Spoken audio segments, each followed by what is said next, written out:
That's the one thing that people need to understand. Just because they have the same name, QuickBooks Desktop, QuickBooks Online, they are two completely separate programs. And with the one thing we hear a lot of people say is they compare desktop to online, and well, it's not the same. Of course it's not. It's two completely different programs. Yeah.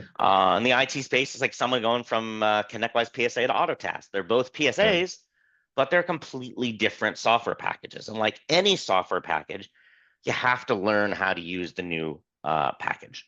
It's not meant to be a one-to-one comparison, but there are a lot of advantages to online because it's a SaaS-based solution. There's a lot of tools that can integrate it with APIs. It's always running 24/7. You don't have to remember to leave a virtual machine up and running or a server up and running, logged in with QuickBooks running for things to sync with it through the web connector.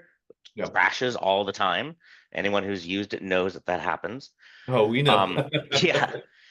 Yeah, absolutely. Yeah, your product syncs with the desktop. It's that, and that's it's the QuickBooks web connector that's the problem. Yeah, it's a very different syncing between QuickBooks Desktop and the web connector versus the API. It's and it's time-based versus instant. With the API with online, you make a transaction, it instantly updates QuickBooks. With the web connector and desktop, you have to wait till the next time to sync, which is an hour, 2 hours, whatever it happens to be.